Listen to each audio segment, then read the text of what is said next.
Bienvenue sur le podcast Vegan Fighter France. Pour ce 11e épisode, j'ai le plaisir de recevoir Kevin, coach sportif professionnel basé en Guadeloupe, pratiquant de plusieurs sports de combat. Nous parlerons de l'intérêt de ces sports pour se forger un mental d'acier, du crossfit, de la musculation, de l'alimentation et d'autres sujets vers lesquels nous digressons. Juste avant de vous laisser découvrir cet épisode, je vous invite à nous laisser une note et un commentaire sympa si l'épisode vous plaît. Peu de gens prennent le temps de le faire, et pourtant ça nous aide beaucoup à faire grandir le podcast. Merci donc à ceux qui prendront quelques secondes pour le faire. Voilà, je ne vous embête pas plus, et je vous laisse découvrir l'épisode du jour. Bonne écoute.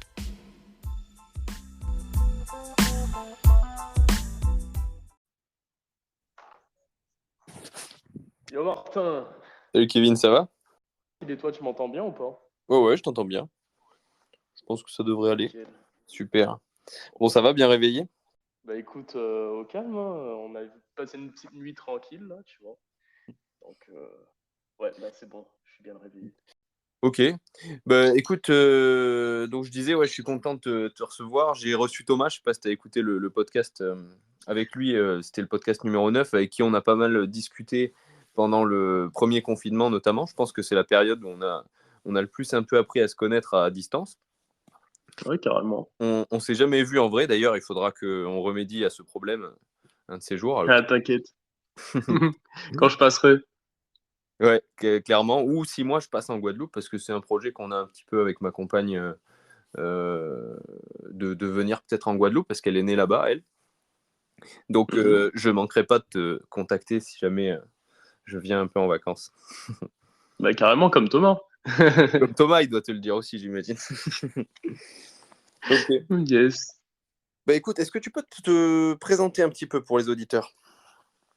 Bah écoute, au niveau de ma présentation, bah, je m'appelle Kevin, alias The Green Coach. Donc je suis coach sportif depuis 6 ans, pratiquant de musculation depuis bientôt 14 ans. Et ben, accessoirement, depuis quelques années, j'ai démarré des sports de combat, notamment avec la boxe anglaise, le karaté Kyokushin, le MMA et depuis peu le jiu-jitsu. Et ouais, le jiu-jitsu brésilien, j'ai vu que à mon avis, on a dû commencer Yes. peut-être à quelques mois d'intervalle ou quasiment en même temps. Donc c'est cool. Oh, t'as commencé un petit peu avant, je crois. Disons que moi j'avais commencé il y a des années, mais de manière non assidue, tu vois, où je m'entraînais une fois par mois, voire parfois pendant 3 mois je m'entraînais pas. Donc Mhm. je suis arrivé quand je m'y suis lancé à fond, j'avais déjà quelques années d'entraînement discontinu. Ouais. Mais ça fait que 1 an que je suis vraiment à fond là-dedans, en réalité, quoi. Yes. Et toi, c'est ça, Ouais, hein? j'ai vu, tu fais de la compète et tout. Ouais, j'ai fait ma première compète cette année.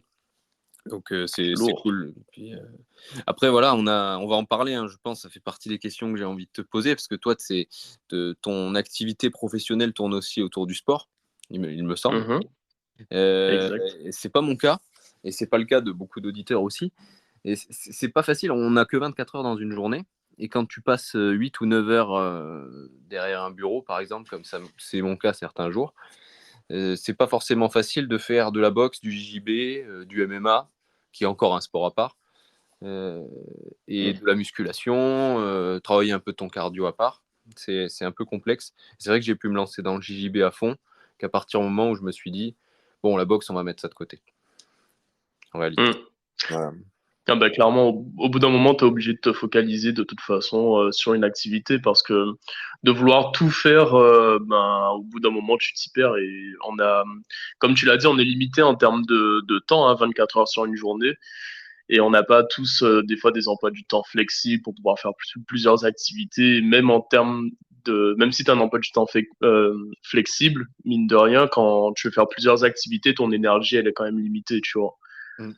Donc, Est-ce que toi, ouais, tu dirais qu'en c'est tant c'est que... peu évident, mais après ça peut le faire, mais c'est vraiment une question d'organisation, quoi. Est-ce que tu dirais qu'en tant que coach, tu as plus l'occasion de t'entraîner que les autres, ou est-ce que du coup, quand tu es en train de coacher, tu peux Euh, t'entraîner en même temps, quoi? ben figure-toi que je m'entraînais plus quand j'étais étudiant que quand je suis coach maintenant, tu Ouais, vois. d'accord. Euh, Parce que mine de rien, ben le fait d'être dans le milieu, de passer du temps en salle de sport, de faire ben, du sport à des personnes et tout, et ben au bout d'un moment t'as envie de faire autre chose, tu vois. T'as envie de faire autre chose, et puis même l'énergie que ça demande en fait, d'être concentré, de corriger les personnes, de passer du temps à la salle et tout. Ben mine de rien, au bout d'un moment, enfin moi personnellement, enfin je parle pas au nom de tous les coachs, mais personnellement, là je me suis un petit peu limité, je me suis offert un peu plus de temps pour faire d'autres activités à côté, quoi. D'autres activités que des activités sportives, tu veux dire, ou d'autres activités sportives qui sortent des choses que toi-même t'enseignes? Alors, ben, vu que moi j'aime beaucoup bouger, donc c'est essentiellement des activités sportives, tu vois. Enfin, des choses où je vais par exemple faire de la randonnée, du surf, des activités où je mets quand même mon corps en mouvement. Après, là, je réfléchis aussi pour intégrer d'autres types d'activités un peu plus artistiques et tout, histoire de changer un petit peu et de voir autre chose et de me faire grandir dans d'autres domaines, quoi. D'accord. Juste pour revenir à ton parcours, quand est-ce que tu Mhm. as fini tes études, toi, et que tu as commencé à coacher? Alors, j'ai fini mes études en 2017. Ouais. Donc là, ça doit faire 6 ans. 6 ans que j'ai fini mon diplôme et directement après, enfin, j'ai commencé à coacher pendant mon diplôme parce que c'était Mhm. en alternance. Et D'accord. après, ben, j'ai enchaîné directement à mon compte, quoi. T'as une idée du volume d'élèves que t'as eu en coaching, tout sport confondu, un petit peu, en nombre de personnes, plus ou moins? Alors, si on compte en nombre de personnes, parce que tu vois, d'un côté, j'ai entraîné des personnes pour des salles, c'est-à-dire que c'était des personnes qui venaient à qui je faisais des cours. J'ai fait des cours de cross-training, de boxe anglaise aussi. Rien en cours collectif, je pense avoir touché ben, un bon millier de personnes, tu vois. Mhm. Et après, en termes de cours individuels, une centaine. Une Une centaine de centaine, d'accord. personnes. Et en individuel, c'est surtout des personnes qui faisaient de la remise en forme. Alors, j'en ai eu quelques-uns pour la pratique de sport de combat, tu vois. Mhm. Mais à mon humble niveau, je me suis limité en fait soit à la préparation physique ou à l'apprentissage des bases, tu vois. Mhm. C'est-à-dire que en général, quand j'entraîne des personnes, si elles ont un certain niveau, je préfère les orienter vers d'autres coachs qui seront plus expérimentés, quoi. D'accord. Ouais, bah, ça tombe bien parce que bon, comme d'hab, tu sais, j'ai toujours des petites notes avec des questions, mais je navigue dedans et puis on sort un petit peu aussi des trucs que j'ai préparés et tant mieux. Et justement, Mhm, j'avais prévu une question sur ça. De mon avis extérieur, tu vois, moi, je suis pas coach. Je suis peut-être un bon mhm. coach de moi-même parce que j'ai beaucoup réfléchi sur ma propre pratique. Par contre, quand il s'agit de conseiller quelqu'un d'autre, c'est quelque chose que je laisse plutôt à des gens comme toi parce que bah, justement, vous avez cette expérience d'avoir coaché plusieurs types de profils au point même que, comme tu le dis, certains profils, tu vas plutôt les orienter vers d'autres personnes parce que tu sais que c'est pas forcément ta spécialité ou qu'il y a d'autres personnes qui sont plus calées dans le domaine. Et bah, de mon point de vue, j'ai identifié trois catégories qui sont en sport de combat, hein, qui sont les pratiquants loisirs, les combattants amateurs Mhm. et les combattants d'un niveau professionnel, on va dire. Je dis d'un niveau professionnel parce que bah, toi-même, tu sais que professionnel dans le sens vivre de gagner des combats, il n'y en a pas beaucoup, quoi. Tu vois, Ouais, clairement. dans certains sports, comme notamment le jiu-jitsu brésilien qu'on pratique tous les deux aujourd'hui, en discutant avec mon coach la semaine dernière, il nous disait que, en fait, à part le sponsoring, les gars qui gagnent le numéro 1 mondial IBJJF, l'IBJJF lui donne pas un euro, quoi, tu vois. Ils ne vivent que du sponsoring pour ceux qui ont de la chance d'avoir des sponsors. C'est des sports qui ne payent pas, clairement. Enfin Mm. bref. Mais Ouais, les clairement. gars ont quand même un niveau professionnel. Et quand je dis sportif professionnel, je veux dire le gars dont la seule activité dans la journée, c'est de se lever le matin, de s'entraîner et de combattre quand il en a l'occasion, quoi. Voilà. Ah, Donc mais pour revenir à même la je connais. question, pardon, excuse-moi. Non, non, t'inquiète, t'inquiète, vas-y, reviens à la Non, je disais, question. C'était pour une revenir à la anecdote. question, toi, les pratiquants loisirs, est-ce que tu dirais que c'est le gros de ta clientèle ou Ouais, tu as aussi un peu des amateurs?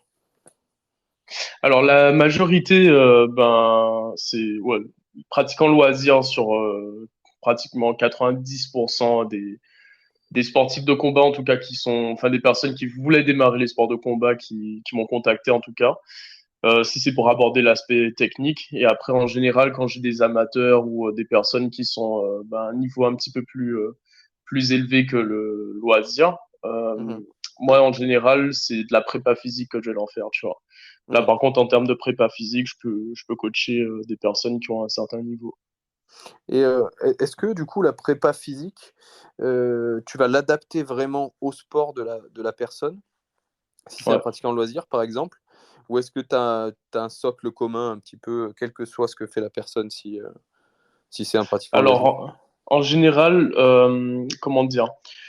C'est individuel. Donc, c'est-à-dire que je regarde en fonction du profil de la personne, de l'objectif aussi qu'elle va me demander. Par exemple, pourquoi est-ce qu'elle veut justement faire appel à moi pour la préparer physiquement. Et après, il y a aussi les différentes dispositions de la personne, si elle a des déséquilibres ou quoi que ce soit. Tu vois, moi, en fait, je m'organise en fonction de quelles sont les priorités à travailler avant de chercher quelque chose, on va dire, de spécifique. Mhm. Parce qu'une personne peut te demander, ouais, voilà, je veux développer ma puissance ou quoi que ce soit, et puis tu vois qu'elle a des sacrés déséquilibres au niveau des épaules qu'il faut recorriger avant de vouloir attaquer la puissance, tu vois. Est-ce que c'est pas un peu difficile de dire à un gars qui a débuté la boxe ou qui fait même des combats amateurs, qui te dit je veux gagner en puissance de frappe, et toi Allô? tu vas lui dire ben, on va déjà muscler ton deltoïde antérieur parce que là tu as les épaules qui partent en avant à 10 km devant. Est-ce que le gars il est pas un peu rebuté quand tu lui dis des trucs comme ça? Non, enfin, la plupart du temps, ils comprennent, tu vois. Ouais. Ils comprennent le dialogue, enfin le discours. Après, ça veut pas forcément dire que tu ne vas pas travailler les qualités physiques qui vont permettre justement à la personne de performer. Mais on va dire qu'il y aura un accent et après, il faut voir en fonction aussi des échéances, si la personne a des compétitions ou pas, tu vois, pour Mhm. pouvoir planifier des séances qui seront adaptées, qui vont être plus à même de pouvoir développer ses qualités physiques. Quand tu vas faire du généraliste, du rééquilibrage, tu vas le faire en général en dehors des approches, en fait, des échéances, quoi. Mhm. Est-ce que tu as souvent aussi un peu, alors moi comme je te dis, hein, je suis pas coach, absolument pas, mais maintenant comme je m'entraîne en musculation depuis une quinzaine d'années et en sport de combat depuis une dizaine, il y a forcément des gens qui t'entendent me demandent conseil. Et souvent, je Mhm. vois des amateurs, voire même des pratiquants loisirs, qui débutent soit le JJB, soit la boxe, ce genre de sport, qui sont pas du tout des athlètes physiquement parlant, tu vois, qui sont un peu skinny fat ou ce genre de profil-là, et qui me disent, Mhm. tiens, je voudrais faire un peu de musculation, mais surtout pas pour faire de la gonflette. Je veux pas devenir Arnold Schwarzenegger, tu vois, comme si c'était possible. Et par contre, je veux taper plus fort ou je veux être plus fort dans mes prises quand je suis au sol, etc. Et honnêtement, je ne sais pas si c'est la bonne approche, hein, mais j'ai plutôt tendance à leur dire, écoute, suis un programme de musculation plutôt classique pour te muscler ou pour perdre du poids si jamais tu as du poids à perdre. Et après, tu verras pour du spécifique. Est-ce que toi, du coup, tu vas intégrer directement du spécifique à ce sport ou est-ce que tu vas essayer de réathlétiser les gens en premier lieu? Non, vaut mieux réathlétiser les gens en premier lieu, tu vois. En fait, je pars du principe qu'il faut construire une base, tu vois. Mhm. Enfin, tu peux pas construire quelque chose sur des bases qui sont fébriles parce que après tu vas te retrouver avec. C'est possible, hein, tu vois beaucoup de personnes au final qui ont un bon niveau et qui des fois n'ont pas un physique impressionnant, tu vois, mais il faut quand même un minimum les bases en termes de mouvement, tout ça pour que, déjà pour pouvoir bien préparer le corps de la personne aux efforts après qui vont être donnés et aussi pour avoir un travail plus qualitatif par la suite, tu vois. C'est savoir être, enfin, je pense, et là encore, c'est aussi ma vision en tant qu'entraîneur, tu vois. Après, il peut y avoir d'autres entraîneurs qui nous écoutent et qui vont pas forcément être d'accord, mais de mon point de vue, je pense il faut savoir être patient. Et d'autant plus quand tu fais un sport amateur où il n'y a pas d'enjeu financier derrière, tu vois. C'est-à-dire que vaut mieux privilégier, donc il y a là l'aspect performance qui est important, mais faut pas surtout pas négliger en fait cet aspect de travailler les bases pour avoir une bonne santé parce qu'au final, ton corps, c'est ce qui va être important pour toi et même au-delà de ta carrière sportive où tu ne sais pas combien de temps elle va durer, tu vois. Donc, des fois, l'entraînement, si tu veux mettre la charrue avant les bœufs, ben, tu risques plus de te blesser qu'autre chose. Et parfois, il n'y a même pas de carrière sportive, même pas amateur, hein. Ouais, Enfin, c'est moi, j'ai ça. déjà entendu ce genre de personnes qui voulaient faire de la préparation physique spécifique à de la boxe sans préparer de combat. Tu vois ce que je veux dire? Mm. Et ça, c'est vrai que j'ai toujours eu du mal un peu à le comprendre. Sauf si tu as des objectifs d'évoluer physiquement, de te muscler ou de perdre du poids. Mais à ce moment-là, peu importe que tu fasses de la préparation physique spécifique à la boxe, voire même c'est peut-être contre-productif, quoi. Je sais pas trop. Clairement. Enfin, Ouais, moi, pour toi, c'est quoi les bases un peu de la préparation physique spécifique pour, disons, un boxeur? Pourquoi? Pour un boxeur? Pour un boxeur, ouais. Euh, alors déjà, bon, déjà en termes de base, il faut du cardio, hein. Du cardio, faut que la personne soit capable de pouvoir tenir, ne serait-ce qu'en termes d'un simple footing, d'avoir une bonne condition en fait d'un cardio aérobie de base pour pouvoir améliorer les phases de récupération, de pouvoir optimiser en fait le souffle et surtout la fréquence cardiaque parce que toi comme moi, bon, quand tu pratiques des sports de combat, ton cœur, tu remarques qu'il monte très très haut dans les tours, hein. Je pense que en termes d'activité physique, il n'y a rien de comparable, tu vois.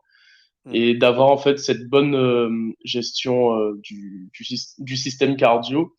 Donc, c'est-à-dire de travailler d'abord le fond, ensuite le fractionner, etc. Ça permet déjà d'être plus lucide dans tes combats, de mieux gérer ton souffle, de mieux gérer ton stress.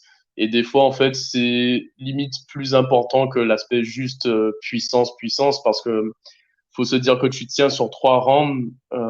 L'objectif, enfin, 3 rounds, enfin, des fois 3 rounds de 3 minutes ou 2 minutes, ou même des rounds de 5 minutes, ça paraît être une éternité, tu vois. Mm. Et le meilleur moyen de pouvoir gérer ce temps et l'énergie que tu as dedans, c'est ton souffle. Donc, pour moi, le cardio, c'est déjà la base de la base de la base. Et après, on regarde en termes de développer la force, la puissance, etc., tu vois. Mais si une personne doit débuter, débutant, tu vois, je pense que c'est la première chose à bosser, tu vois. Même en Mm. musculation, hein, je considère que quand tu démarres la musculation, faut avoir un bon cardio pour optimiser tes séances, quoi. Ah ouais, c'est quelque chose qui est souvent négligé et que j'ai moi-même négligé aussi à certaines époques, hein. Je pense que tu as aussi eu des périodes où tu faisais que de la muscu, je sais pas si c'est ton cas. Ouais. Moi, Et j'ai après, eu. tu te rends compte comme un con, tu arrives sur le ring où tu viens boxer avec un pote et tu te dis, mais comment c'est possible et tout, je suis fatigué aussi vite. Ben, en même temps, c'est normal, je fais plus de cardio. Exactement, Avant, quoi. je tenais bien, ben là, ouais, ça n'a rien Pour à voir. t'avouer, j'ai même eu une période complètement dingue où je prenais un cardio fréquence mètre et je le portais tout le temps pour voir, enfin pas tout le temps, mais souvent. Alors de nos jours, c'est devenu banal parce que tu as les montres cardio, tu sais. Mais à Mm. l'époque, ça n'existait pas. Donc il fallait avoir la ceinture cardio, tu vois. Et j'avais ça tout le temps et je le mettais même pendant les séances de muscu. Et parfois, c'est un petit peu intense une séance de muscu et tu peux Mm. facilement maintenir 100, 110 battements par minute pendant ta séance de muscu. Et c'est une des périodes stupides où j'ai pas du tout fait de cardio en me disant bah, c'est bon, je suis à 100, 110 pendant toute ma séance. Bah, ça marche pas vraiment parce que quand tu montes, comme tu dis, sur un ring et que tu es d'un coup à 160, c'est pas pareil, quoi. Et Ouais. tu fatigues super vite. Donc ouais, tout à fait d'accord avec toi sur le cardio. C'est toujours pas un truc que je kiffe. Tu vois ce que je veux dire? C'est fou parce que la muscu, j'ai appris à l'aimer. Mais le cardio, je suis allé courir encore ce matin. C'est toujours un truc, c'est toujours une purge pour moi, tu vois. Et ce qui est une purge aussi, c'est quand tu as envie de vomir parce que tu n'arrives pas à finir, comme tu dis, tes 3 rounds de 2 minutes, quoi. Ouais. Ça c'est très frustrant. Tu as eu l'occasion un peu de faire des combats amateurs en boxe anglaise Alors, peut-être ou en karaté? pour l'anglaise, ben écoute, j'ai fait un combat amateur. Mon tout premier combat, donc ça, c'était sur un coup de tête.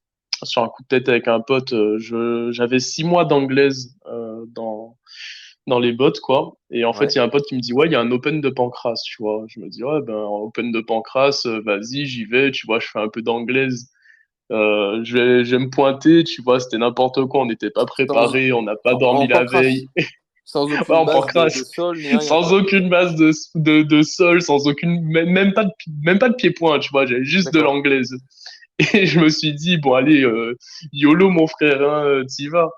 Et bon, je me suis pris une raclée, hein. Je suis tombé sur un mec qui faisait de la boxe taille. Bon, il était pas bon au sol, mais bon, les bases qu'il avait au sol étaient suffisantes. Mais ça a été ma première expérience, tu vois. Mm. Et j'étais content malgré tout. Tu vois, je me suis dit, putain, j'ai porté mes couilles alors que je suis allé faire un truc qui est complètement c'est pas mon sport, tu vois. Mais t'as réussi à tenir un petit peu quand même, ou le mec t'a jeté par Ouais, terre un peu c'était un trop tôt? round de 5 minutes et après je suis allé Ouais. gerber. Je suis allé gerber, j'avais jamais connu ça, tu vois. Et t'as Et survécu après les j'ai 5 minutes fait, quand même. ouais, j'ai survécu les 5 minutes. Ouais, franchement, Ce qui est déjà c'était beau quand marrant. même. Sans aucune base, c'est quand même pas mal. Ouais, carrément. Ouais, mais c'était marrant, franchement. Bon délire. À refaire cette fois-ci avec les bases, tu vois.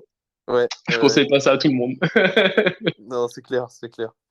Après, d'un autre côté, je sais pas ce que tu en penses, mais alors là, ce que tu viens de nous présenter, c'est l'inverse de ce que font la plupart des gens. Mais c'est vrai que je connais beaucoup de Hmm. gens qui font de la boxe depuis 10 ans et qui arrêtent pas de dire ah, je ferais bien un combat quand même. Et ça fait 10 ans que tu fais de la boxe, mec. Vas-y, quoi. Ouais. Comme tu dis, toi, tu t'y es mis en 6 mois et en plus, tu serais allé sur un ring en boxe anglaise au bout de 6 mois, ça aurait déjà pas été la même. Tu vois ce que je veux dire? Parce que ça Hmm. aurait été la discipline que tu as pratiquée. Mais en vrai, c'est ce que je me suis dit aussi avec la compétition cette année en jiu-jitsu brésilien. Au début de l'année, je me suis dit, est-ce que je me ferais pas 1 ou 2 années avant de m'y mettre? Mais non, en fait, il Ouais. faut y aller. Il y a des catégories. Alors en boxe, en France, il y a les classes B. Classe B, attention, hein, n'y allez pas sans aucune préparation. Enfin, je vous le conseille pas. Mais en étant un peu préparé, vous n'allez pas tomber sur Jérôme Le Banner, quoi. C'est Ouais. d'autres gars qui sont en classe B, qui ont entre 1 et 10 combats. Si vraiment t'as pas de bol, tu peux tomber sur un mec qui a 10 combats. Mais après, ça passe à classe A, puis à semi-pro, je crois, et pro. C'est le cas avec la plupart des fédés, il y a ce genre de trucs-là. Pour toutes les disciplines type judo, judo, je sais pas, mais jiu-jitsu brésilien, t'es séparé par ceinture. Donc là, je fais des compètes. J'ai fait des compètes toute l'année, mais avec des ceintures blanches, tu vois. Donc ça te met un peu à ton niveau, ça te donne des chances de gagner et Hmm. d'expérimenter. Ça veut pas dire que c'est facile, la compétition, attention, c'est jamais facile. Le mec en face, il a jamais envie de perdre. Toi non plus, mais si c'est facile, c'est que t'es pas à ta place. Tu vois Ouais, ce que je veux clairement. dire? Voilà. C'est que en fait, il est temps de passer au niveau supérieur. Hmm. Enfin bref, voilà. Je sais pas ce qui nous a amené là. Ouais, sur les pratiquants, la préparation physique. Je sais pas comment on est arrivé jusque-là, mais j'aime bien ça. Ouais, c'est parce qu'on parlait des cons. Ouais, mais t'inquiète, c'est cool, franchement. Et ouais, ouais. Et donc les combattants amateurs, c'est encore autre chose. Je trouve que c'est un peu le loisir, si tu veux. Il a beaucoup à gagner, je pense, d'être coaché, parce que a priori, il ne connaît pas grand-chose à la base quand il a le loisir débutant, on va dire. Hmm. Le loisir long terme, je pense que c'est encore autre chose que je connais moins bien. Mais très rapidement, tu te rapproches du niveau combattant amateur, même si tu fais pas des combats. Donc, c'est des gens qui commencent à avoir les bases techniques de leur discipline et quelques quand même notions de préparation physique, quoi. Et je parlais justement de la place de la musculation là-dedans. Donc, toi, tu parlais du cardio à implanter en premier, en plus. Donc, j'imagine que tu veux dire que le gars qui fait 2 séances de boxe ou 2 séances de JJB, par exemple, par semaine, s'il doit rajouter une séance perso, il vaut mieux qu'il aille courir plutôt qu'il aille se faire une séance de muscu, quoi. À se dire qu'il n'y a qu'une chance en plus à mettre, qu'il n'y a que cette possibilité-là, moi je penserais qu'il ne faut pas que faire de la course à pied, mais il faudrait faire une combinaison de cardio et de renfo, tu vois. Quitte à avoir qu'une seule séance plutôt que de dire bon, je fais que de la muscu ou que du cardio, tu vois. C'est vrai que Donc c'est c'est un vrai qu'en compromis général, dont on n'a pas parlé souvent, ça, de faire des trucs type circuit training qui te font à la fois bosser ton cardio et un minimum ta condition physique musculaire, quoi. clairement. Tu l'as fait beaucoup, ça, Là. non? Il me semblait, je voyais des vidéos quand tu donnais des cours collectifs, tu donnais des cours un peu de cardio training comme ça, mais il y avait des exercices qui clairement sont identifiés comme un peu des exercices de musculation, quoi. Mhm. Ouais, Ah, clairement. Mm. Enfin, moi, mon circuit training, je vais pas prendre des exercices qui sortent enfin, du fin fond, désolé du terme, hein, du trou du cul d'Instagram, tu vois. Mm. Tu vois, je prends les exos de base. Je fais en sorte que ça mobilise l'ensemble du corps, que ça soit sur une certaine durée pour pouvoir permettre aux gens aussi d'adapter leurs efforts, tu vois. Et après que ça puisse travailler tout le corps de manière équilibrée, de manière à Mm. ce que le circuit training permette non seulement d'avoir cet aspect de renforcement musculaire, donc pas autant pas aussi intense que sur un mouvement de musculation que tu vas travailler en séance avec des séries courtes ou des séries où tu vas travailler ton explosivité, etc. Tu vois, ça reste encore des tranches de répétition qui seront assez grandes, mais ça reste quand même un stress mécanique intéressant pour permettre aux gens d'avoir des adaptations, que ce soit en termes d'adaptation des structures musculaires ou bien du cardio, tu vois. Je vois. Alors, Kevin, il est temps de se faire des amis. Et je vais rebondir là-dessus, sur ce qu'on vient de dire. Qu'est-ce que tu penses, Mhm. toi, du CrossFit? Eh ben, écoute, le CrossFit, euh, moi, dans le principe, tu vois, j'aime bien. Tu vois, j'aime bien le CrossFit dans le principe de pouvoir aller chercher dans différentes disciplines ben, des exercices pour pouvoir te rendre plus complet, tu vois. Moi, personnellement, c'est un peu ma vision de l'entraînement et c'est ce que j'essaye aussi de faire. Après, le seul quid que j'ai avec le CrossFit, c'est que à certains moments, t'as ce truc où, tu vois, on va essayer d'aller te pousser, d'aller vers le no pain, no gain, au détriment de la qualité ben, des mouvements que tu vas faire. Tu vois, c'est-à-dire qu'on va te dire, bon, on va te challenger pour aller le plus vite possible, répéter le plus vite possible des mouvements qui sont assez techniques, hein, des mouvements d'haltérophilie, de Mhm. gymnastique. Sauf que si t'as pas déjà une très bonne base, une très bonne pratique, un très bon schéma moteur, et ben des mouvements en fait qui sont très techniques que tu répètes rapidement avec des charges et tout, tu peux facilement te blesser, tu vois. Donc c'est le seul quid que je peux donner au CrossFit. Donc Ah c'est ouais, tout à tu fait. vois CrossFit je suis tiède là-dessus, tu vois. Il y a des Ouais, bons et pareil. des mauvais. Pareil que toi, en fait. J'apprécie beaucoup le format de compétition du CrossFit. Je trouve que Mhm. c'est excellent de pouvoir évaluer des athlètes en termes de compétition sur différentes qualités physiques, tu vois, en même temps. Et la compétition de CrossFit, c'est ce qu'elle propose. Ce que moi je trouve un peu dommage, comme tu dis, bah, c'est vrai, il y a ce côté no pain, no gain. J'ai été dans des salles où des gars donnaient des entraînements de CrossFit et où ils poussaient des gars sur des mouvements d'haltérophilie avec des charges entre guillemets légères. Tu vois, quand tu mets 60 kilos sur une barre, sur un épaulé jeté et que toi tu fais 80 kilos, on pourrait dire que c'est une charge légère. Pour un Ouais, haltérophile, c'est une charge légère. Mais quand tu es à ta clairement. 25e répétition et que tu es en fin d'entraînement, que ça fait 1 heure que tu transpires, c'est pas si léger que ça. Et si ta colonne vertébrale, elle fait le zigzag quand tu montes, bah, il est temps de t'arrêter en réalité. Et donc j'ai vu des Clairement. coachs pousser des gars à continuer. Allez, encore une, Malgré encore le une. zigzag. Exactement. Et là, c'est un massacre, quoi. Enfin, Mm. on peut pas cautionner un truc pareil. Et il y a un autre truc, je sais pas ce que tu en penses, que je trouve un peu problématique avec le CrossFit, c'est qu'aujourd'hui, tu vas dans une salle de CrossFit et tu t'inscris. La plupart du temps, tu vas travailler sur des WOD, donc des Workout of the Day, pour ceux qui ne connaissent pas, où tu découvres ton entraînement au dernier moment et où il va être commun à tout le monde. Ça veut dire Mm. que qui que ce soit, bien sûr, va y avoir des adaptations au niveau des charges, parfois des variations d'exercices un peu plus faciles. Celui qui n'arrive pas à faire des tractions, on va lui mettre un élastique pour qu'il puisse faire ses tractions. Ceux qui n'arrivent pas à faire des pompes, ils vont faire des pompes sur les genoux plutôt que de faire des pompes sur les pieds. Mais en gros, tout le monde fait la même chose.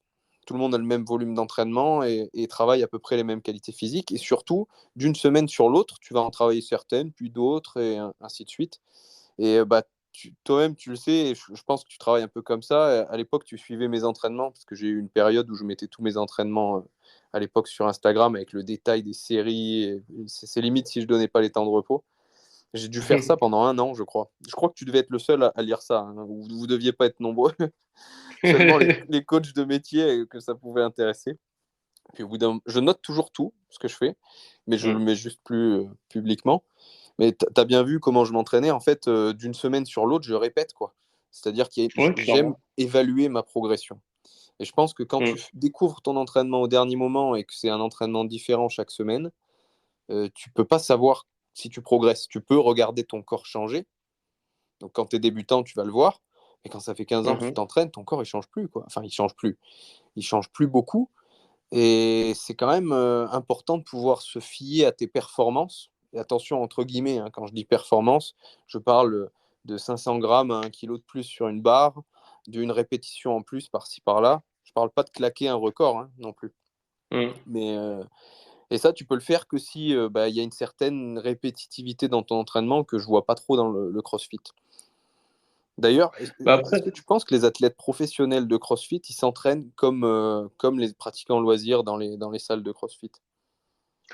C'est clair qu'un athlète professionnel va pas s'entraîner comme un pratiquant, tu vois, dans la salle de CrossFit, enfin un pratiquant loisir.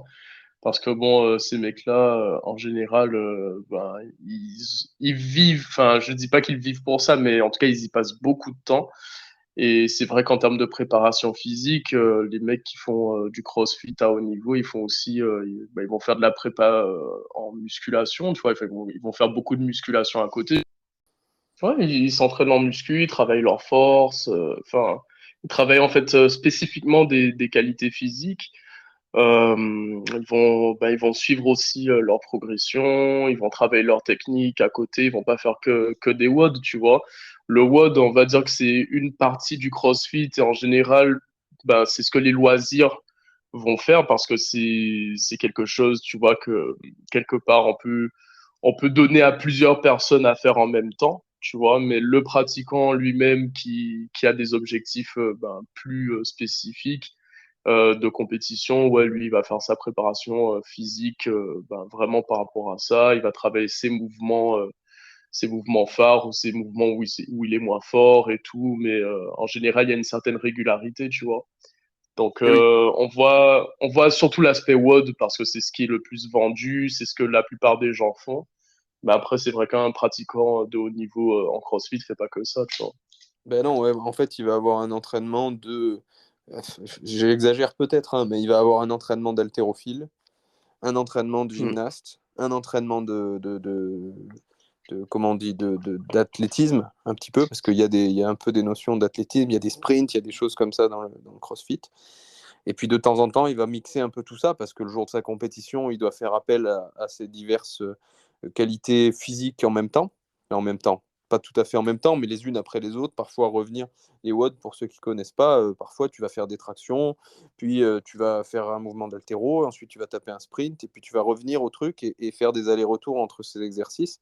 Donc forcément, ils doivent le travailler un petit peu, mais pas au petit bonheur la chance en découvrant leur séance au dernier moment, parce que sinon ils ne peuvent pas mesurer vraiment leur progression.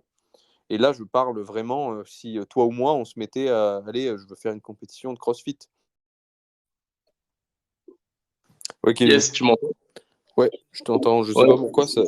J'étais en train de parler, ça a coupé d'un coup. Je sais pas pourquoi. Ouais, c'est pareil. Je pense que c'est en parlant du CrossFit, tu vois, le téléphone il a pété un plomb, peut-être qu'il kiffe le CrossFit, tu vois. Ouais, ça doit être ça, à mon avis. Je pense qu'on doit. Il est sponsorisé par Reebok. Je pense que le mec de la NSA, tu vois, qui nous écoute, il doit faire du CrossFit. On t'aime aussi, mec. Ouais. Ok. Écoute, je pense qu'on va fermer la parenthèse CrossFit. Je voulais parler un petit peu. On a parlé pas mal on a parlé de CrossFit, on a parlé de musculation. Il y a un mythe que j'aimerais bien qu'on débunk un peu ensemble. C'est le fait que la musculation, ça rend lent. Un mythe qui a la vie dure, notamment dans les clubs de boxe, loisirs, amateurs. Qu'est-ce que tu en penses, toi? Est-ce que la musculation, ça rend lent? Ouais, la musculation, bah ça, je sais pas si toi aussi. Attends.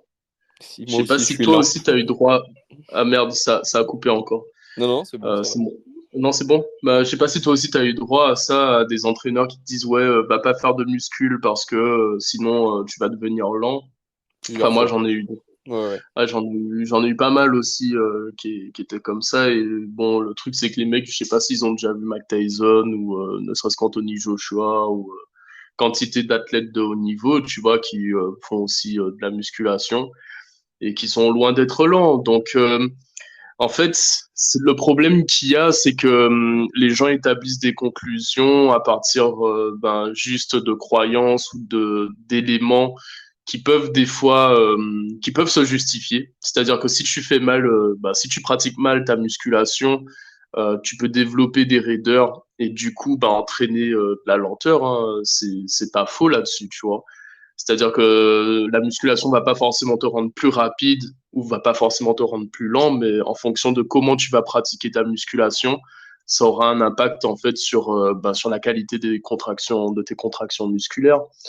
Donc moi je dis que c'est un mythe parce que bon c'est une généralité que les mecs sortent trop facilement, tu vois.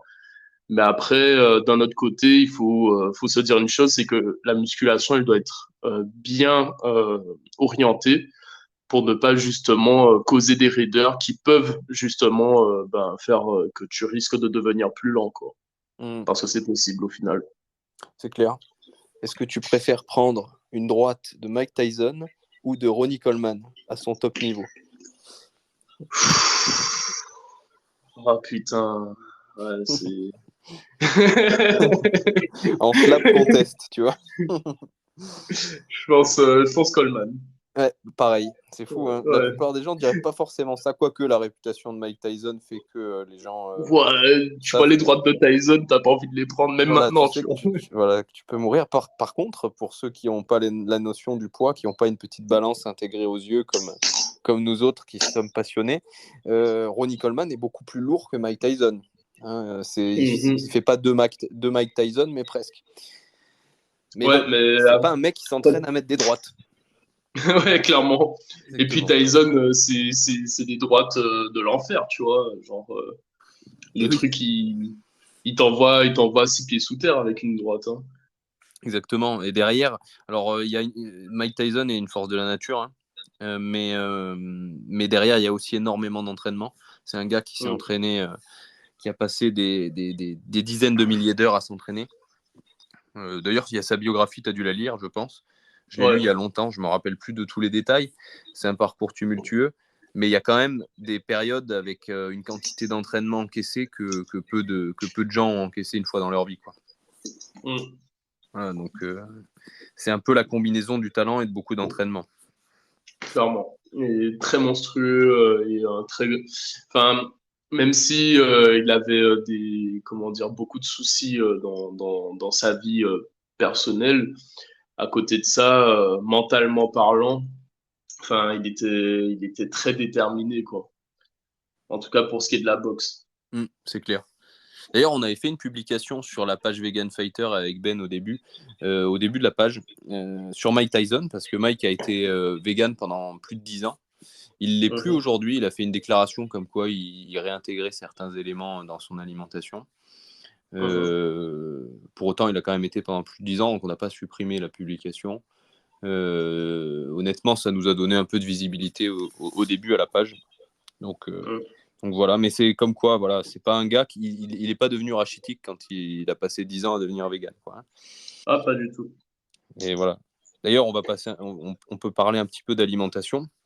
Est-ce que tu peux nous... Alors d'abord, toi, tu as choisi ce blaze The Green Coach. Est-ce que c'était un rapport avec ton alimentation à la base ou pas spécialement? Alors, c'était en rapport avec plusieurs choses. Notamment, il y avait le côté alimentation. Enfin, je voulais que ça évoque plusieurs choses. L'aspect alimentation et surtout proche de la nature, tu vois. Et c'est vrai que, tu vois, l'alimentation, ça a été un sujet, j'ai commencé à m'y intéresser au bout de 5 ou 6 ans de pratique de musculation pour sécher, tu vois. Et en fait, quand j'avais commencé ma sèche, je le faisais vraiment par pure expérimentation.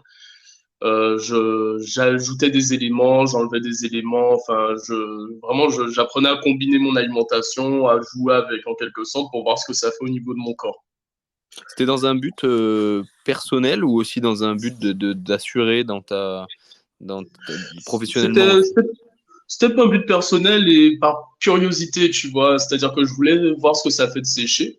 Vraiment parce que à la base, j'étais un petit gros, tu vois. Je faisais ma musculation pour perdre du poids, juste pour m'entretenir. Et puis là, je me suis dit, bon, bah, qu'est-ce que ça fait si je joue avec l'alimentation? Et en fait, je faisais mes recherches. Tu vois, je faisais pas mal de recherches et à un moment, je commençais à réduire ma consommation de viande, tu vois. Donc, j'ai commencé à réduire ma consommation de viande. J'étais passé je bouffe tous les soirs et tous les midis de la viande à je mange une fois tous les 2 jours ou tous les 3 jours. Et puis après, une fois par semaine et tout. Et je regardais en fait ce que ça faisait. Ça marche. Mais du coup, ouais, je commençais à faire gaffe à mon alimentation, soit à réduire ma consommation de viande. Et puis un jour, j'ai rencontré une nana qui était végane, tu vois, et qui a commencé à me parler de l'alimentation végétalienne. Et moi, au début, tu sais, j'entends parler de ça, je me dis, ouais, bon, enfin, tu sais, j'étais vraiment en mode l'idée purement carniste, tu vois, comme ils aiment bien dire dans le milieu, tu vois, en mode ouais, mais qu'est-ce qu'elle me fait chier, elle. Moi, j'aime bien mon poulet, j'aime bien ma viande et tout, juste fous-moi la paix, tu vois. Mhm. Mais ça, c'était ma première réaction au début. Après, on discutait, elle et moi, et je me suis dit, bon, ça me coûtera rien d'essayer. Je vais voir en fait ce que ça fait et si vraiment c'est efficace ou pas, ou est-ce que ça peut répondre en fait à mes besoins. Donc, ben, j'avais supprimé la viande, j'avais gardé le poisson, les œufs.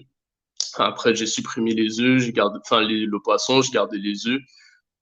Après, j'ai viré les produits laitiers et en fait, pendant un certain moment, je suis resté végétalien, enfin végétarien, jusqu'à ce que ben, j'ai décidé, tu vois, de faire le pas et de passer en mode totalement végétalien. Et en fait, en végétalien, ce qu'il faut savoir, c'est que, bon, là, en ce moment, je suis revenu végétarien Mhm. depuis à peu près presque un an et demi, bientôt 2 ans. Végétalien, j'ai tenu, enfin, j'ai été pendant 3 ans. Et en fait, pendant ces 3 ans, ben, j'ai pris de la masse musculaire, tu vois. J'ai vraiment pris pas mal de masse musculaire. Je suis passé de ben, 75 à 85 kilos, tu vois. Donc, on va pas dire que c'est que du muscle, mais une bonne partie. Et Mhm. après, ben, de fil en aiguille, tu vois, j'ai fait quelques choix qui ont fait que voilà, je suis revenu un petit peu sur certaines décisions. Je vais pas reprendre la viande, mais je suis repassé végétarien, quoi. Mhm. Je sais pas si tu veux en parler un petit peu ou pas de ce qui t'a motivé ou pas d'ailleurs. Hein. C'est toi qui me dis. De toute façon, je peux aussi couper des morceaux hein, si jamais il y a des morceaux Non, dis, t'inquiète. où tu te dis après, oh, finalement ça, je le mets pas. Je peux le faire, y a pas de souci. Non, C'est non, il y jamais. a pas de souci. Les Vas-y, interviews sont dis-moi. jamais au détriment de mon invité, quoi. Ouais, t'inquiète. Alors, tu veux savoir par rapport à bah, le fait de repasser de végétalien à végétarien? Ouais, ouais. Mais en fait, les motivations, elles étaient simples. Tu vois, c'est moi enfin, je suis revenu en Guadeloupe. Je suis revenu en Guadeloupe où ben, déjà le coût de la vie, c'est quelque chose qui est complètement différent de la métropole, tu vois. C'est-à-dire que là-bas, en métropole, tu fais tes courses, tu vois, tu payes que dalle. Là maintenant, tu vois, bon bah, je suis invité par la famille ou quoi que ce soit, je fais un peu moins chiche, tu vois, parce que en termes de coût de la vie, c'est quand même assez monstrueux, faut le dire, enfin, c'est assez monstrueux. Donc là, au niveau dépenses, même au niveau de l'alimentation, tu vois, j'achète plus de compléments alimentaires et tout. Et Ouais, tu m'avais dit à ça, partir que du, tu n'avais plus trop accès aux compléments, enfin, ouais, ou alors c'est hors de prix, quoi. ouais. Ou sinon c'est hors de prix. Et du Mm. coup, là, au bout d'un moment, tu vois, il a fallu que je fasse des choix qui soient rationnels par rapport à moi, tu vois. C'est-à-dire que si je commençais à avoir une alimentation comme j'avais en métropole, où ben, je faisais les mêmes achats en termes de légumineuses, de riz, parce que tu vois, même t'achètes des boîtes de conserve ici, ça coûte la peau du cul, tu vois. Enfin, ça coûte la Mm. peau du cul, c'est presque 2 euros et quelques, enfin, c'est 2 fois plus cher. Euh, Allô, allô? ouais, allô? Ouais, Ouais, ouais, je c'est t'entendais plus. bon. Tu disais, ouais, les Ouais, boîtes de conserve, ça coûte 2 fois plus cher. ouais, même les boîtes de conserve, les fruits secs et tout. Donc, je dis pas que c'est impossible d'être végétalien en Guadeloupe, tu vois.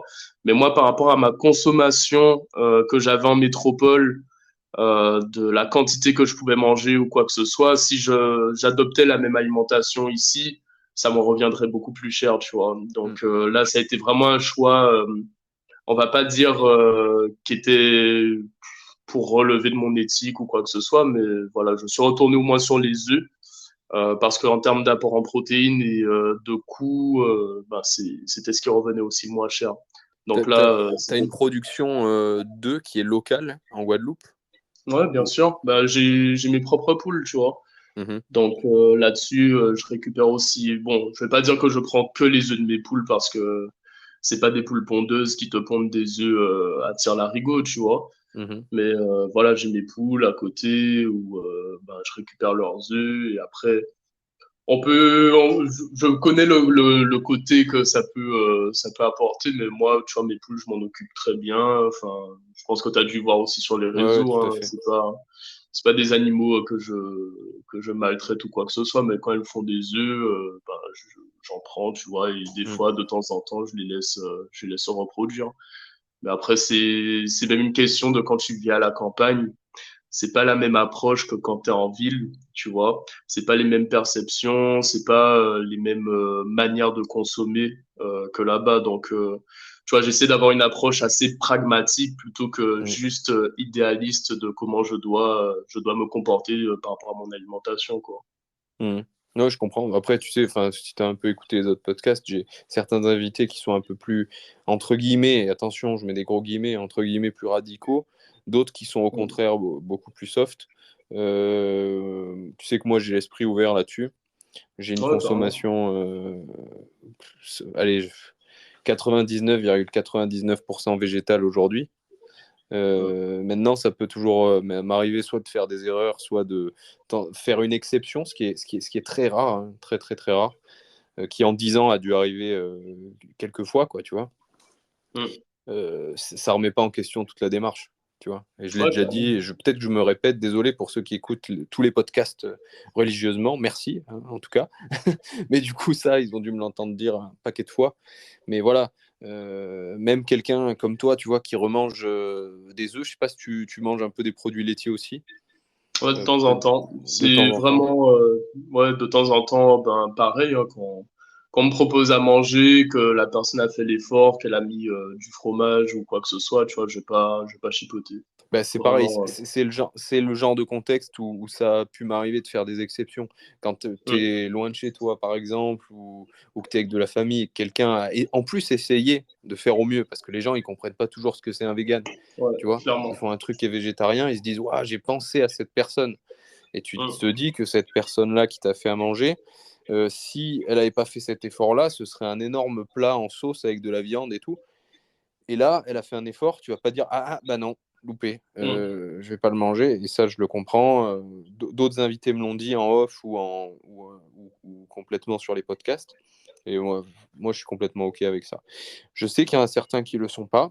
Je leur demande d'avoir un minimum l'esprit ouvert parce que la vie est longue. Et souvent, quand on a un mm, esprit très fermé comme ça, souvent on vient de découvrir le concept de véganisme et on a envie de changer le monde. mm, Et c'est bien, mais attention, le monde ne change pas du jour au lendemain. Et il faut aussi laisser le temps au temps. Encourager ces personnes qui font des efforts, qui t'ont peut-être fait un plat végétarien en pensant vraiment à toi, tu vois, mhm. plutôt que de les envoyer chier parce que bah, ils se sont mal renseignés et qu'ils ne savaient pas que mettre un peu de crème, que la crème fraîche, c'était pas végétal. Tu vois. Alors ça paraît con, Ouais. mais il y a des gens, ils font pas trop la différence. La crème fraîche de soja ou de lait, bah, c'est un liquide blanc. C'est pareil, tu vois. Mm. Nous, on sait que c'est pas Mais tout à fait pareil, mais bon. Et en plus, mais dans tu ton sais, cas, je pense que la crème fraîche de soja, elle doit coûter un bras. Par rapport à... ouais, clairement. Voilà. Clairement. Mais tu sais, j'ai envie de te dire un truc, c'est moi, peu importe, enfin, tu vois, tu peux garder le passage où je t'ai dit que voilà, j'ai fait ma transition de végétalien à végétarien. Peu importe en fait ce que pensent les gens, c'est que moi, je fais pas ça pour les gens. Je le fais pour moi d'abord, tu vois, par rapport à ma sensibilité, par rapport à mes envies, ma perception et mes besoins, tu vois. Je prends pas les décisions en fonction du regard des gens ou de ce que vont penser les gens. Donc, que ce soit des personnes qui soient végétariennes ou pas végétariennes, par exemple, si je décide de dire enfin, je vais à un repas de famille et je dis ouais, bon, je veux pas manger ce que vous avez fait, tu vois, Mm. ça sera ma décision. Mais comme je prends en considération le fait que les personnes ont fait un effort, et ben, je me dis bon, voilà, je me mets à leur place. Et voilà, je fais une exception, c'est quand même un certain geste Mm. et il y a l'aspect social et affectif qui a derrière aussi le fait d'avoir préparé à manger, tu vois. Tu l'as Donc, fait déjà, peut-être quand tu étais en métropole et que tu étais 100% entre guillemets végétalien. Est-ce que ça t'est arrivé de dire à des gens, bah, je mange pas ce que vous avez fait? ouais, ben même quand je venais en Guadeloupe en vacances, hein, je faisais ça, tu vois. Mm. Je faisais ça, donc en fait, je bouffais les accompagnements, tu vois, ou la Mm. salade. Parce que ici, en termes de repas, il y en a pas beaucoup sans viande, tu vois. Mm. Et ouais, ici, bon ben, tu vois, au début, je faisais ça et tout. La famille, elle était un peu choquée, tu vois, parce que c'est pas quelque chose dans la culture antillaise qui est très ancré, le côté végétarien ou même et encore pire végétalien, tu vois. Là, ça commence petit à petit à s'incorporer. Il commence à y avoir des restos végés ici, Mhm. tu vois. Mais c'est pas encore très adopté par tout le monde. Mm. Donc, c'est vrai que moi, je passais pour un extraterrestre, tu vois, et surtout qu'avant, j'étais un grand mangeur de viande. Donc, bon, là, tu vois, maintenant, je fais pas ça. Enfin, les gens savent que je suis végétarien, ils font des efforts par rapport à ça, tu vois. Mais je suis moins offensif dans ma manière d'être. Parce que je Mm. pense, merde, je, Je comprends. je disais, ouais, ouais, clairement. Je comprends, c'est aussi un peu l'état d'esprit dans lequel je suis. Maintenant, bah, déjà, voilà, j'ai pas le problème financier que tu as toi parce que je suis en métropole. Et donc, Mm. souvent, je sais pas si tu es d'accord avec ça, mais souvent, manger végétalien, si tu manges pas 100% simili carne de je ne sais quelle marque où c'est super cher et tout ça, si tu manges des produits bruts que tu transformes toi-même ou ce genre de choses, bah, ça te revient en fait moins cher qu'une Ah ouais, alimentation largement, carnée de qualité. Tu vois, attention, largement. tu peux aussi acheter de la viande de merde ou des œufs ou des trucs de qualité médiocre, et à ce moment-là, ça va peut-être être moins cher, mais ce ne sera pas forcément meilleur pour toi. Si tu te dis, voilà, je veux des aliments de qualité, végétalien, tu t'en sors pour généralement moins cher encore aujourd'hui. Bien que les prix aient Clairement. énormément monté, les prix ont monté pour tous les types de denrées, en fait. Mm. Donc c'est toujours vrai. Maintenant, au niveau social, ce que tu disais, Mhm. je me rapproche de ça, même s'il y a certains contextes dans lesquels je fais le choix, en fait, de rester extrémiste, entre guillemets, pour pas ouvrir Mhm. une porte, on va dire. Et Ouais. j'en ai déjà parlé, mais c'est par exemple au boulot. Tu vois, au boulot, souvent, il y a des collègues qui ramènent des croissants, des pains au chocolat, des viennoiseries le matin. Et souvent, Mhm. tu vois. Si je commence à taper dedans une seule fois, en me disant, bah, ça va, c'est festif, bah, 3 fois par semaine, je mange des viennoiseries, tu vois, Ouais. qui en plus n'ont aucune valeur Ouais. nutritive. Donc, c'est limite, c'est même pas pour les animaux. Et pourtant, je suis vegan pour les animaux, mais c'est même pas pour ça que je m'y astreins, même si bien sûr, ça m'évite de consommer ça, mais souvent, c'est pas des viennoiseries que je vais amener moi, je les ai même pas payées, donc j'ai pas financé ça, mais je vais Mm. pas les consommer parce que sinon, je vais me bouffer des trucs qui sont pas bons pour mon organisme, quoi. Bah, 3, 4 fois par semaine sur une base régulière, ce sera plus de l'exception. C'est quelque chose que je risque de faire de manière régulière. Et ça, Mm. bah, j'essaie de l'éviter, mais c'est plus pour ma santé qu'autre chose, en fait. Ouais, clairement. C'est ça. Enfin, après, c'est ma vision des choses encore, mais je pense que une décision à partir du moment où elle vient vers toi, enfin, elle vient de toi, tu vois, elle est moins prise de tête. Elle est Mm, clairement moins prise de tête parce que tout le schéma enfin, tout le processus vient de toi et après, aucun choix n'est, comment dire, immuable ou quoi que ce soit, tu vois. Donc, il faut avoir cette capacité à se dire, bon, ben voilà, je suis capable de gérer mes choix et je sais ce que je veux et pourquoi je le veux et pourquoi je fais ça, tu vois. mm. Et si la sensibilité envers les animaux est une raison et la raison principale, eh ben, cette raison-là, ça vient de notre cœur, tu vois. Mm. Ça vient de notre cœur et après, ça va vers l'extérieur et les gens, en fait, qui peuvent comprendre ça, tu vois, sont vraiment ouverts d'esprit. Mm. Oui, je pense que quelqu'un qui a bien compris ça, tu arrives à discuter facilement et à comprendre ces nuances-là. Mm. Euh, je pense qu'il ne faut pas pratiquer le véganisme comme une recette de cuisine, dans le sens où voilà, tu peux mettre tels ingrédients et ceux-là, tu peux pas. Il faut aussi Mm. réfléchir un petit peu. De la même façon que certains aliments d'origine végétale qui sont bourrés d'huile de palme, bah, c'est peut-être vegan sur le papier. Et il y a peut-être même écrit vegan dessus, mais il y a peut-être une souffrance animale indirecte qui est causée quand on les consomme. Et ça vaut autant la peine d'y penser que d'autres aliments avec des œufs, du lait, etc. Je pense qu'il faut être pragmatique et faire au mieux, surtout faire au mieux en fonction de soi et de ce Exactement. qu'on peut faire et de nos convictions. Déjà, quand C'est on vrai. est dans cette réflexion, on a fait la plus grosse partie du travail. Je pense que la plupart des gens s'arrêtent à ne pas commencer cette réflexion, tu vois. Ouais. Voilà. Ok, eh ben, dis-moi, j'aimerais bien revenir quand même sur ce que tu disais tout à l'heure. Tu as quand même, quand tu es devenu végétalien et que tu as eu une période de pur végétalisme, alors là, je pars en couille un peu avec ce que je suis en train de dire, hein, mais parce qu'on est en train de mettre beaucoup de nuances, et puis là, je reviens sur une période où tu étais 100% végétalien, mais c'est pas grave. Tu as pris 10 kilos de muscles, enfin de muscles, tu as pris 10 kilos. Ouais, ouais, j'ai pris 10 kilos. En fait, c'est venu tout con, hein. C'est venu tout con, c'est que quand j'étais en formation de coach, moi, à la base, mon objectif, c'était d'être mince. Tu vois, je voulais être mince. Je faisais en sorte, je faisais tout le temps du cardio. Je faisais gaffe à mon alimentation, à ne pas manger beaucoup, enfin, trop grosses quantités, tout ça, et de ne pas manger aussi de la merde. Et en fait, un jour en formation, je devais être à 75 kilos, tu vois, mais bien. Et j'ai un pote en fait qui faisait du CrossFit du coup, qui m'a dit ouais toi de toute façon enfin t'es maigre c'est parce que tu manges pas de viande tu vois, c'est parce que t'es vegan.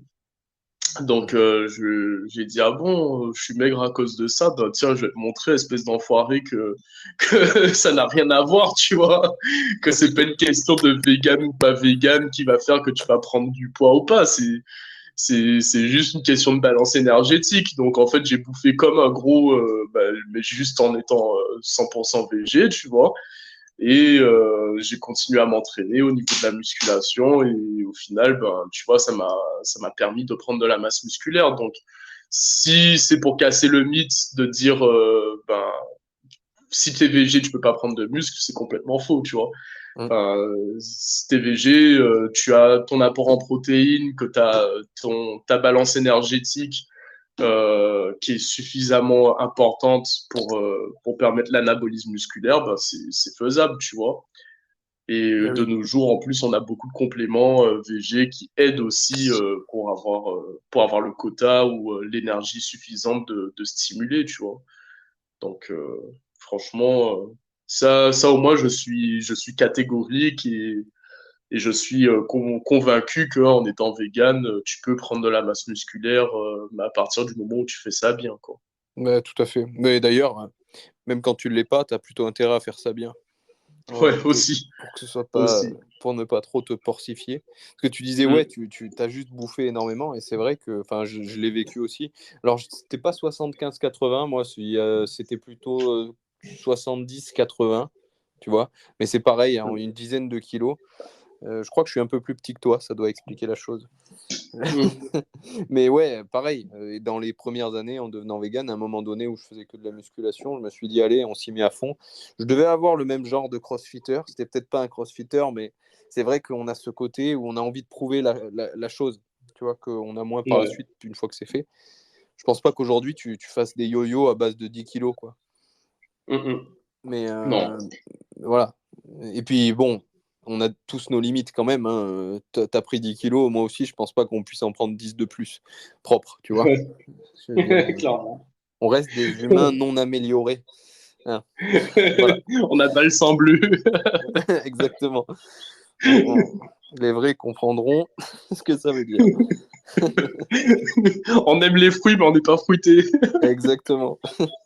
D'ailleurs, c'est une question qui est un peu personnelle, mais comment toi, tu restes motivé aujourd'hui à t'entraîner? Eh Parce ben, que physiquement, tu vas pas changer, fondamentalement. Tu vas pas beaucoup changer. non, là, en ce moment, ce qui me motive, c'est que je me mets des challenges. Je me mets Mhm. des challenges assez costauds, tu vois, des trucs où, par exemple, là, je fais pas trop de compétition, enfin, je suis pas chaud pour faire de la compétition parce que je me suis mis plein de projets et que du coup, la compétition, c'est quand même un investissement en termes d'énergie et de temps, tu vois, Mhm. que je pourrais pas mettre dans mes projets, du coup. Mais sinon, je continue à m'entraîner pour pouvoir faire des choses. Tu vois, là en ce moment, j'aime bien partir à l'aventure dans la forêt, dans des cascades, enfin, essayer de grimper des cascades ou des trucs comme ça, tu vois, ou même apprendre à grimper aux arbres, essayer de me rapprocher le plus de la nature, tu vois. Et pour ça, ça demande en fait à mon corps d'être prêt tu vois, à ce que je veux lui faire, être prêt à se confronter à son environnement, tu vois. Donc, je fais en sorte de travailler de manière la plus complète possible pour qu'après, là, par exemple, après notre appel, je vais partir faire une randonnée dans la forêt, tu vois, je me mets des petits challenges en mode je fais ça pieds nus Bah, et c'est ce que j'ai YOLO, vu, quoi. ouais. J'ai vu que tu te lançais dans des randos. Je me suis dit, Kevin, là, il cherche la merde le maximum possible. C'est-à-dire, pieds Ouais, nus, de nuit, quand il pleut. Est-ce que tu cherches torse nu, l'inconfort à tout prix? Ouais. sans lumière. Sans lumière, ouais, j'ai vu ça. Ouais. Tu avais mis une Ah, story comme ça. putain. Bon, bah, j'y voyais pas grand-chose. Quand j'étais dans la forêt, j'ai quand même dû allumer la lumière. Et en fait, est-ce que tu recherches cet inconfort dans un but de te renforcer mentalement ou est-ce qu'il y a un autre Exact. but? Ouais.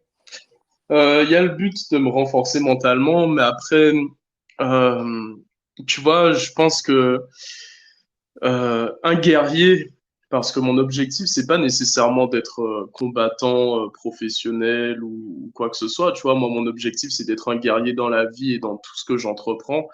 Et un guerrier, en fait, il doit être prêt. Et pour être prêt, ben, il faut qu'il s'entraîne, tu vois.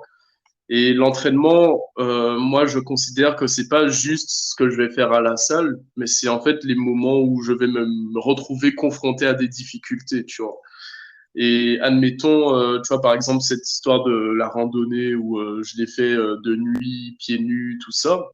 Je l'ai fait parce que, ben, tu vois, si j'avais mes chaussures, plus tout ce qu'il y avait, tout l'attirail de la randonnée classique, vu que je la connais, ça aurait été trop facile, tu vois. Ça aurait été trop facile, donc je me suis dit, mets des difficultés, comme ça, ben, t'as un certain challenge, et en plus, arrivé en haut, t'auras le lever du soleil, tu vois. Donc ça donne un petit côté épique, et même personnellement, tu vois, ça me donne de belles images et une certaine fierté par rapport au fait que ouais ben je me suis donné un challenge. Ça paraît un petit peu fou, mais au moins je l'ai fait, tu vois.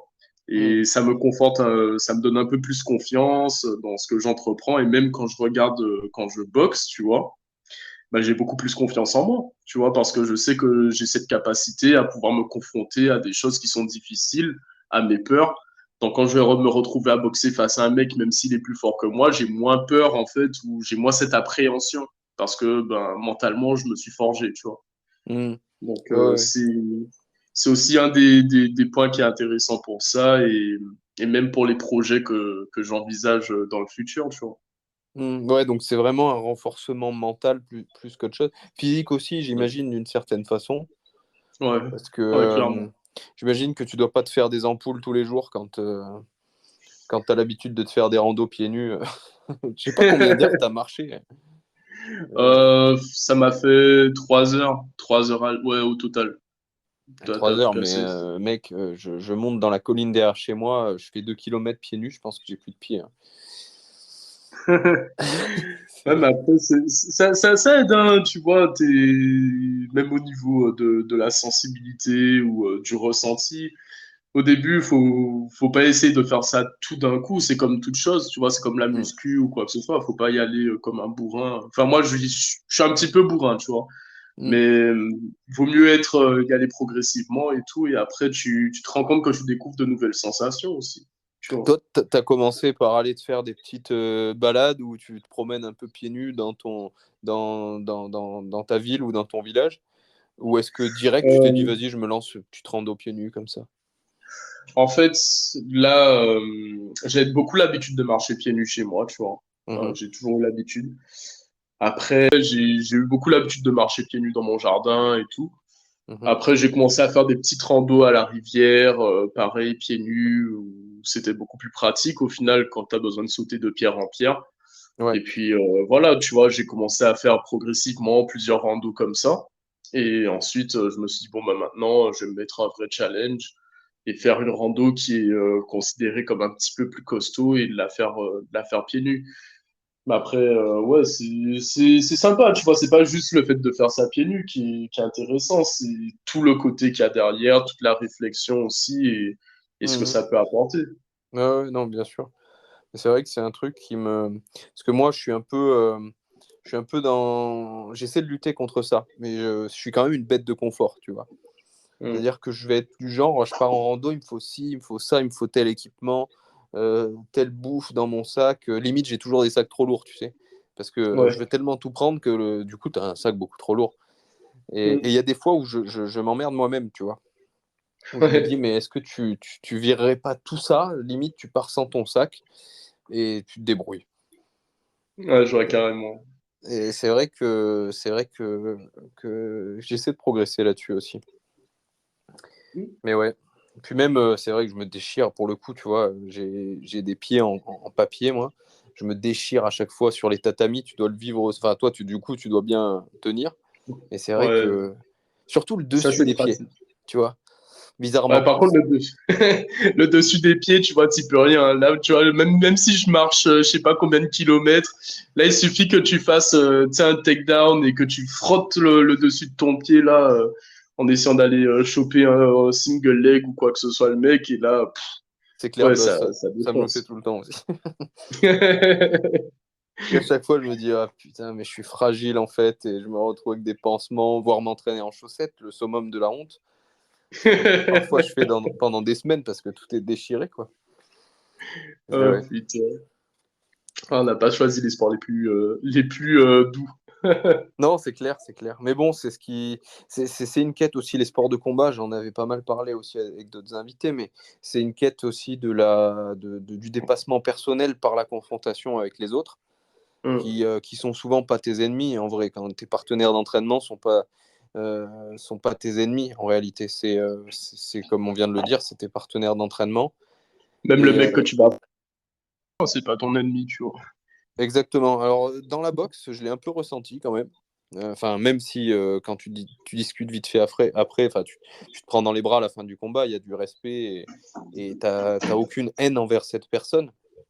Ce qui peut Hum, d'ailleurs gêner certains combattants, enfin certaines personnes qui s'y essayent et qui ont du mal à déployer beaucoup d'agressivité face à quelqu'un qui leur a rien fait.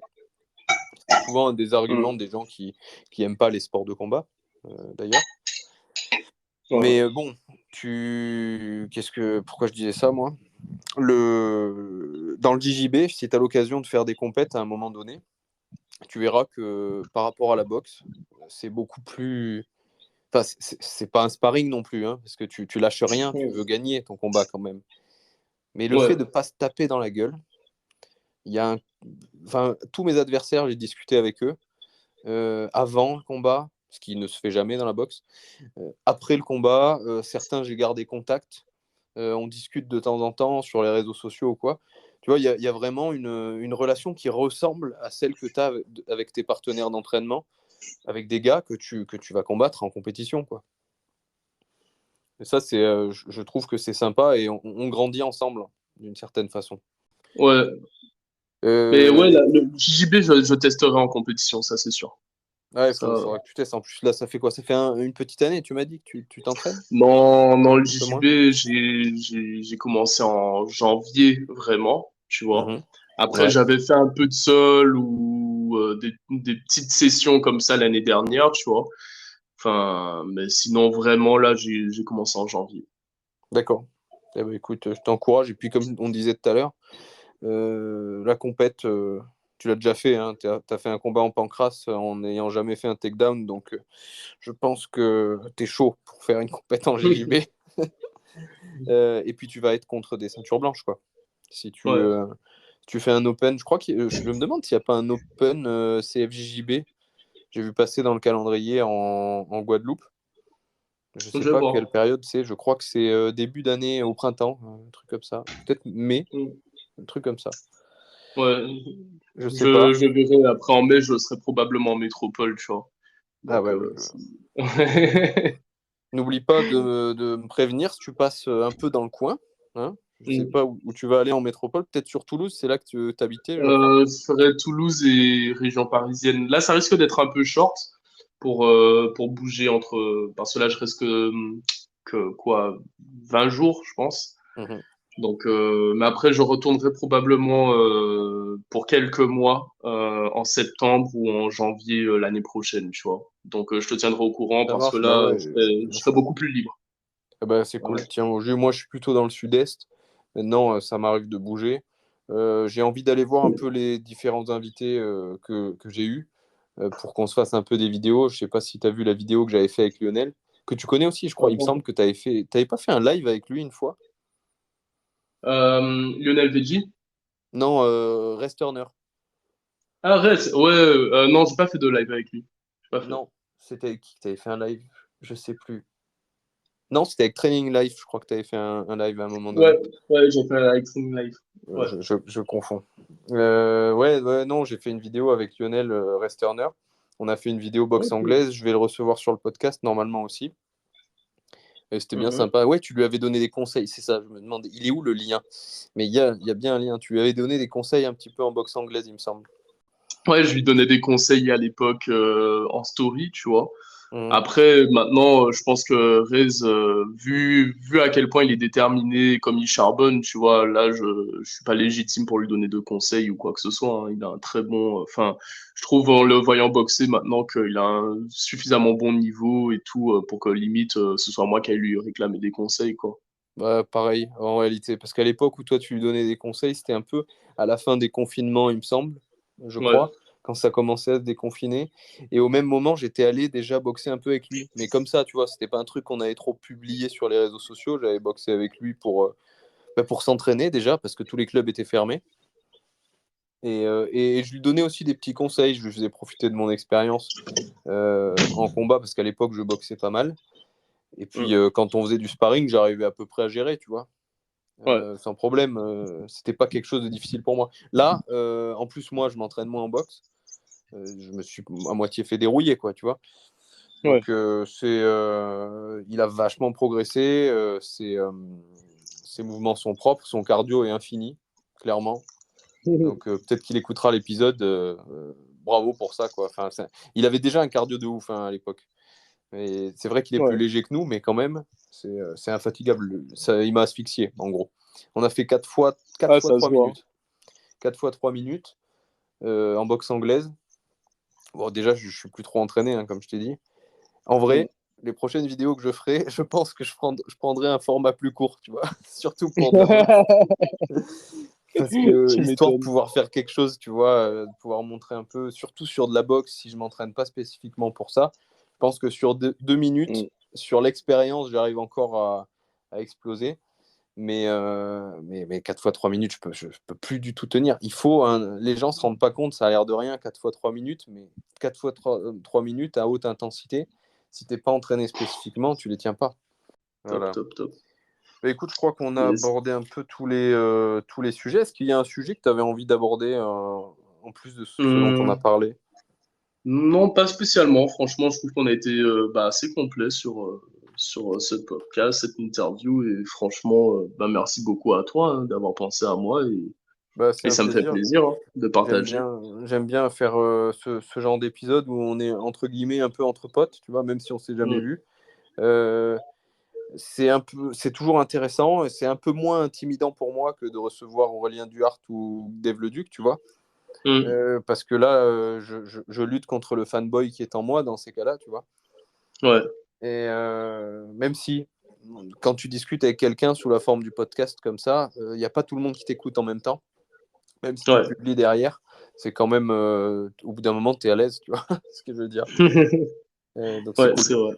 Ça, c'est vraiment cool. Donc merci d'avoir accepté. Est-ce que tu as une personne que tu voudrais me recommander peut-être pour un prochain podcast? Bah écoute, justement, est-ce que tu serais chaud pour contacter Veggie Fitness? Alors, Veggie Fitness, je crois que je connais pas. C'est qui Veggie Fitness? Ok, je t'enverrai son lien. Hop Eh là. ben, Voilà. avec plaisir. Qu'est-ce qu'il fait ou qu'est-ce qu'elle fait? Je sais pas du tout qui c'est. Alors, c'est un guerrier, hein. C'est un guerrier, ce Boog en termes de prépa physique. Je sais pas s'il fait des sports de combat à proprement parler. Il faudrait que tu discutes un petit peu avec lui, mais Ouais. j'aime beaucoup sa mentalité. Il a une mentalité de guerrier, tu vois. Mhm. Et c'est assez intéressant. Bon, après, je sais pas si tu veux spécifiquement des personnes qui sont en lien avec les sports de combat, tu vois. Mais Alors, j'essaye de lui, vaguement faire un lien. complètement ou vaguement. Maintenant, je m'écarte un petit peu de temps en temps. J'aime bien ça aussi, c'est ce qui permet d'élargir le sujet, d'élargir l'audience et aussi d'ouvrir l'audience de base à d'autres personnalités qui les intéressent peut-être un peu moins. C'est aussi pour ça que j'ai invité Thomas. Thomas, c'est pas un combattant du tout, même s'il est assez sportif. On n'a même pas parlé de sport. On a parlé plutôt de ce qu'il a. C'est l'épisode 9, je crois. Oui, c'est l'épisode 9. Je l'ai écouté. Pour ceux qui l'ont pas écouté et qui écoutent à ce moment-là, Thomas, il s'est surtout illustré pour les infiltrations qu'il a faites dans notamment les abattoirs Bigard. Il y a une enquête de L214 assez complète où il a témoigné à visage découvert. Donc, il nous parle de cette expérience-là en détail dans notre podcast commun. Donc, c'est cool. Et c'est pas du tout un combattant. Et pour autant, il a sa place sur le podcast. C'est un podcast qui marche bien, qui fait autant d'écoutes que les autres. Donc, je suis très content. Merci à ceux qui écoutent. N'oubliez pas de mettre des commentaires aussi. Parce que y a des fois, on voit les écoutes monter, mais on ne sait pas du tout si les gens, ils aiment bien, ils n'aiment pas. Ça nous aide aussi à peut-être orienter vers d'autres invités. S'il y a quelqu'un que vous avez envie d'entendre, même si, toi, là, tu m'as recommandé quelqu'un, je vais voir pour contacter cette personne. Mais même les auditeurs, vous pouvez le faire aussi. S'il y a une personne que vous voulez entendre en podcast, dites-le moi. Et on essaiera de contacter la personne. Il faut aussi pas trop se vexer quand ça se fait pas, parce que je sais qu'il y en a qui me relancent. Alors, pourquoi tu n'as pas invité un tel ? Parfois, je l'invite, mais j'ai soit pas de réponse, soit on n'arrive pas à se mettre d'accord. Ça peut arriver aussi. On fait au mieux, mais moi je suis open pour recevoir un max de personnes à moyen long terme. Tu as dû voir aussi que j'ai freiné un petit peu, j'en fais un peu moins, que les auditeurs ne s'inquiètent pas, il n'y a plus un épisode par semaine. Depuis le début de l'année, c'était un épisode par semaine, mais tu as vu là, ça doit faire presque 1h30 qu'on discute. C'est pas le moment le plus désagréable, au contraire. S'il y avait que l'enregistrement, franchement, j'en ferais pas tous les jours, mais j'en ferais souvent. Tu vois. Mais derrière, faut diffuser. Toi-même, tu connais les réseaux sociaux et tout ça. Et honnêtement, c'est pas ma partie préférée. Et ça prend du temps. Ça prend du temps. J'ai aussi une vie professionnelle, une vie de couple, et une vie sportive.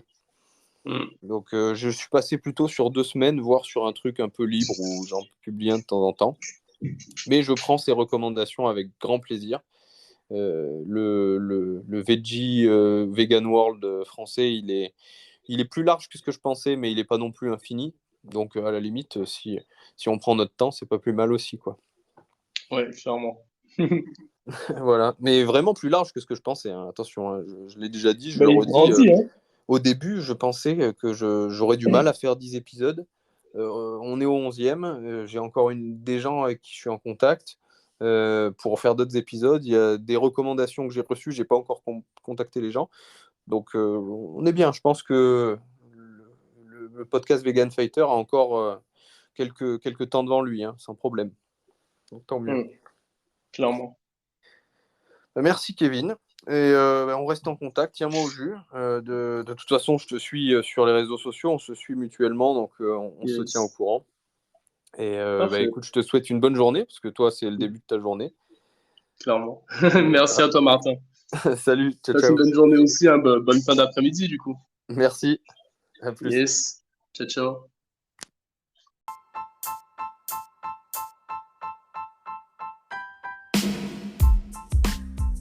Merci d'avoir écouté le podcast jusqu'au bout.